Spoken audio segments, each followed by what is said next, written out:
தற்போதைய அண்மை செய்தியை பார்த்துக் கொண்டிருக்கிறோம். மக்கள் நீதி மய்யம் சார்பில் போட்டியிட விரும்புவோர் இன்று முதல் விருப்ப மனு அளிக்கலாம் என அக்கட்சி தரப்பில் அறிவிக்கப்பட்டிருக்கிறது. இத்தொடர்பான கூடுதல் விவரங்களோடு இணைகிறார் செய்தியாளர் வெங்கட். விவரங்கள். வணக்கம். சென்னை ஆழ்வார்பேட்டையில் இருக்கக்கூடிய மக்கள் நீதி மய்யம் தலைமை அலுவலகத்துல மக்கள் நீதி மய்ய கட்சியுடைய நிர்வாக குழு மற்றும் செயற்குழு கூட்டமானது அக்கட்சியின் தலைவர் கமல்ஹாசன் தலைமையில் நடைபெற்றது. இந்த நிர்வாக குழு செயற்குழு கூட்டத்துல 12 தீர்மானங்கள் என்பது நிறைவேற்றப்பட்டிருக்கிறது. இந்த 12 தீர்மானங்கள்ல மிக முக்கிய தீர்மானமாக 2026 சட்டமன்ற தேர்தலில் மக்கள் நீதி மய்யம் சார்பாக போட்டியிட விரும்புபவர்கள் இன்று முதல் விருப்ப மனுவை செய்யலாம் என கூறப்பட்டிருக்கிறது.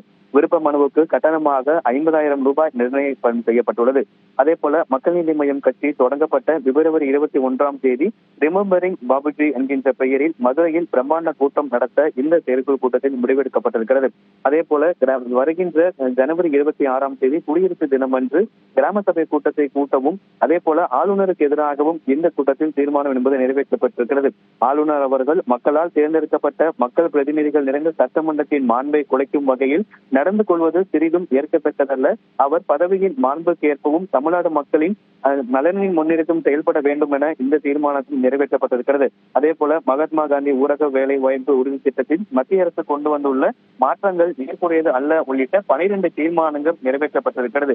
மக்கள் நீதி மய்யம் கமல்ஹாசன் தலைமையில் இன்றைய தினம் நடைபெற்ற நிர்வாக குழு மற்றும் செயற்குழு கூட்டங்களில் 12 தீர்மானங்கள் நிறைவேற்றப்பட்டுள்ளது. அதில் முக்கியமாக 2026 சட்டமன்ற தேர்தலில் போட்டியிட விரும்புவோர் இன்று முதல் விருப்ப மனு செய்யலாம் எனவும் அதற்கு கட்டணமாக 50,000 ரூபாய் நிர்ணயம் செய்யப்பட்டுள்ளது. விவரங்களுக்கு நன்றி வெங்கட்.